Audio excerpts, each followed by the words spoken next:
Hey Internet, what's going on? So welcome to D Squared Office Hours, where we're going to have random thoughts from the week that I want to share with you, or it's going to be me answering async questions from you in relation to Office Hours, answering questions to business, AI, etc. So today is random thoughts, and there's two random thoughts I want to share with you. So the first one here is a trick for handoffs to kind of deal with context when it's associated to models and building with models. And the other one is priming models for good development. And this really comes down to the concept of vibe coding. A lot of people are talking about it, but a lot of people are pushing back on not being able to vibe code into production. And there are different things you can do to actually build robust applications with AI effectively to then deploy it in production. So it is possible. You just need to know how to do it and prime them effectively. So those are the two things we're going to talk about. So the first thing here we're going to talk about is the handoffs.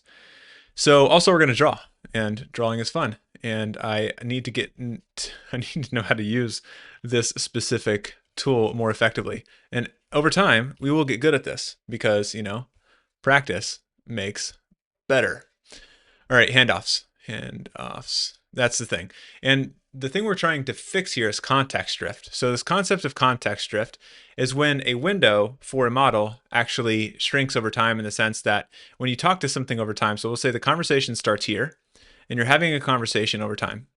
And as this conversation goes on, the model is actually accurate. So let's say this is the model and this is reality. Our line is reality. And the model's understanding of reality is really close over time when it starts. But as the context continues and the memory starts to fade, the model actually loses its understanding of reality and starts to drift away from what we want it to do. This is kind of a good visualization of what's happening. And there's a way to fix this. And a way to fix this when you're coding is ensuring you're summarizing the context from previous conversations and feeding that into the beginning of future conversations. And this is a form of chunking that people do, but this is a manual process that we can apply when we're working with tools like Windsurf or Cursor. And I want to give you an example here. So we have Composer 1, Composer 2, Composer 3, and these are all going to be beautiful boxes that we're going to draw. And you're asking, what is Composer? All right, well, so if you're using Cursor, here's a Cursor, a project I'm working on for some sort of hardware app that I'm building. And in here you have Composer, right? So down here you have Agent, you have Ask, Edit, etc. You want to do Agent because Agent's honestly the best and you shouldn't waste your time with anything else, at least most of the time. And Agent's going to basically build a lot of the code for you and write code for you and put inline edits, etc. But as these conversations get longer, because you can see me scrolling, right? So this isn't that long of a conversation. Oftentimes that little scroll bar over here at the edge is tiny. It's very, very tiny. And if you expand that context too long, you're going to start to lose the thread. And the AI, if it gets too long, starts to degrade its ability to write code effectively and solve the problems you're running into. Now, what happens here is we often sometimes run into bugs. Not often, but sometimes.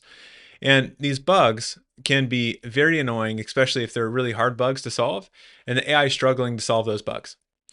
And what happens in this case is, say in Composer 1, we've run into a bug, and we say we've run into a bug at the very top. So we'll use a different color for that. So we'll do yellow. So here in our conversation, we've run into a bug. So the bug has arrived, and we keep having to try to solve this bug. Well, what happens, and we keep trying to solve this bug over time, and say that we keep on going and going and going and going. And as we go, remember, reality is in line with our first piece here, but the model is close to reality, and then it starts to degrade over time. And as it degrades, its ability to solve the problem gets less and less effective. So what we need to do in this case is at the very bottom of the composer, when we start to see that it's degrading and the context is drifting, we want to ask the model to say, hey, can you please summarize this problem in an effective way in a system prompt for a future AI engineer to to build on? And assume that future AI engineer has no context to what we're building on, and you need to include nuance. So include the problem we're trying to solve, some of the attempts that you tried to solve it with, any associated nuance you think is relevant for that AI engineer, and also don't include code and keep it somewhat brief. And the reason we're including those two constraints is oftentimes if it includes code, the prompt is too long and it kind of wastes the fresh context we have in the next conversation. And also the editor point around no code and keep it brief is sometimes it's just long in the first place and you don't want to make it long. So overall, we're going to try to make it shorter, and we're going to then take this and we're going to feed that into our next composer. So we're going to create a fresh conversation. So we do here and do plus. We've created a fresh conversation. Now the model is likely going to solve the problem more effectively because it has the full context of both the ask we've given it and the code that we're going to shove into that specific context to solve the problem. And this is going to increase our ability to solve those harder bugs that are more recursive in nature. So when we do that approach, when we kind of shift the context over and summarize the previous conversation to the next, we're actually going to be able to solve those problems. So that in itself is the handoff trick. And what we'll do is we'll mark that as done. So next is priming models. So there's a million different ways that we can actually prime models and create projects from zero more effectively. I think I've done 2 or 3 videos on this already, and I wanted to share a new kind of approach to this that I've come across in this blog here. So Harper Reed's blog. Harper did a pretty good job at summarizing his approach to building projects, both that are greenfield projects and also existing projects. I'm going to walk you through his approach for greenfield because that's the approach I took on this specific app, and I found it pretty effective.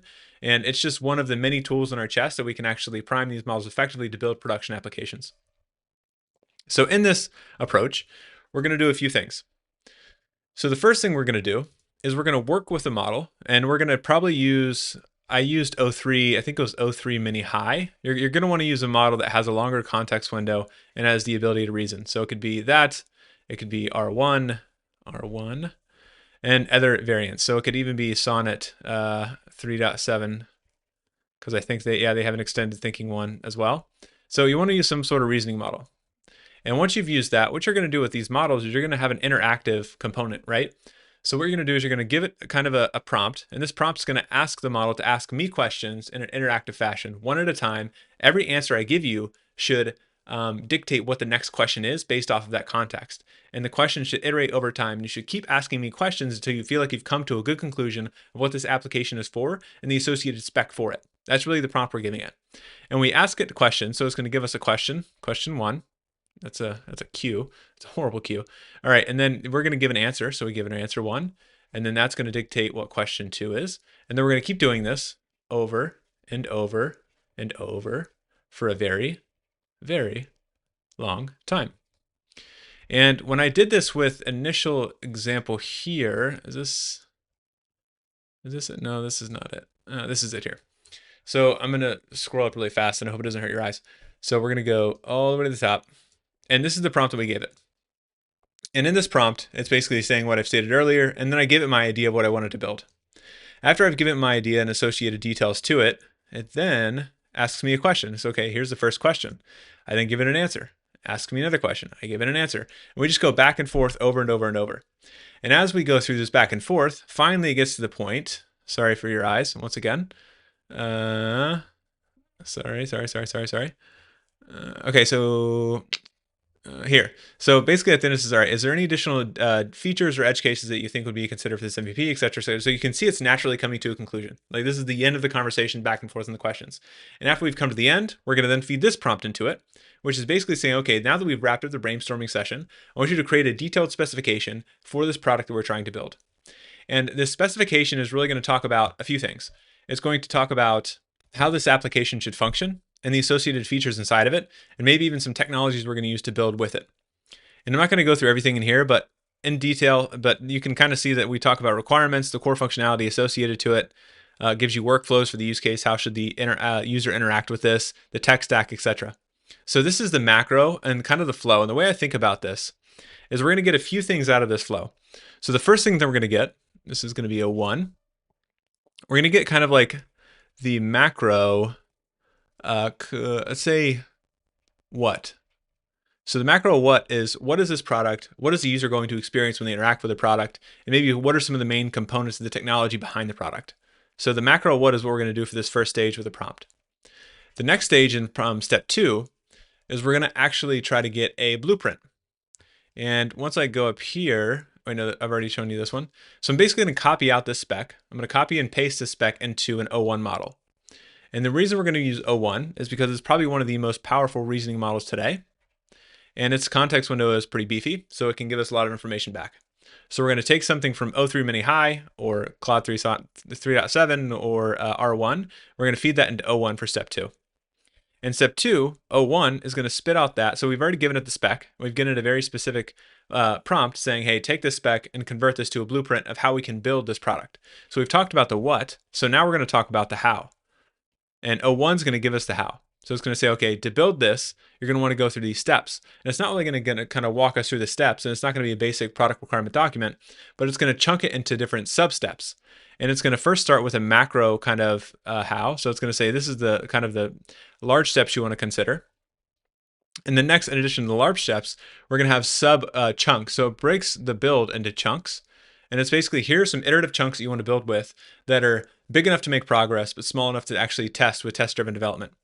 And these chunks we're going to start with is going to be kind of A. So this would be chunk category segment A. And then we'll then write all the chunks again. And this will be slightly more specific. And actually, let me just show you in here to give you a good idea what we're talking about. So in here, it breaks down the blueprint. So a high-level project objective, and then we'll go to iterative chunk breakdown. So this is chunk A. So this is the first chunk we're going to build. This is chunk B, chunk C, and then actually then it's going to go, okay, here's a further breakdown. And now this is refinement round 2. So we're going to do, I think, 2 or 3 rounds of this. And the refining round is making it more and more detailed for each chunk. So this was a high-level view of what we're building. This is more specific. So this is chunk A in more detail, chunk B in more detail. We're going to keep going through this, and we're going to then get to the round 2. So this is another refinement round, and this is even more detail for chunk 1, or chunk A, chunk B.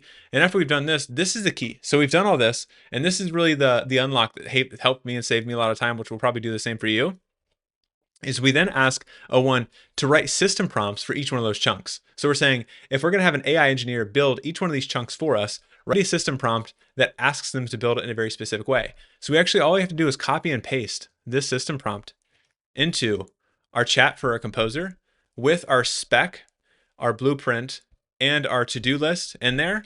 And it's going to be able to build this more effectively without us really having to do much. So we can copy and paste this prompt into there, and it'll build chunk A. And you obviously have to iterate and go back and forth a few times, but this is very effective. It gives you chunk B, and then it gives you chunk C. And you kind of build through this over and over and over, saving you tons and tons of time. So this approach, I'd highly recommend you trying, because what we're going to do again is we're going to have refinements for the chunks. So we have chunk A, which is high level.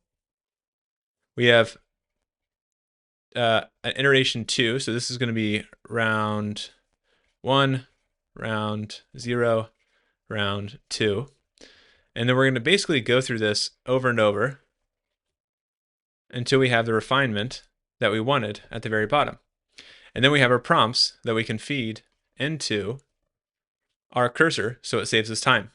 And then after we've done this and we've figured this out, then the last thing we're going to do is we're going to ask it to create us a to-do list. And this is all coming from the blog that what's his name? Harper wrote.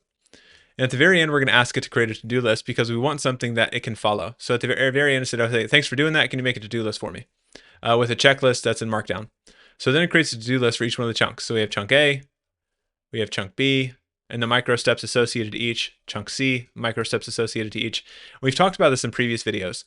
And quickly, the reason we're doing this and we're creating a to-do list, because right now we have 3 things, right? So we have the spec that we wrote, we have the blueprint with the chunks, and then we have the to-do list.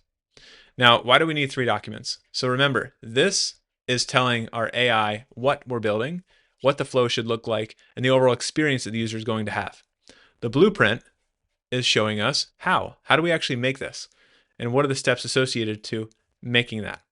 And then the to-do is grounding our AI to not get lost in the trees and focus on the forest every now and then.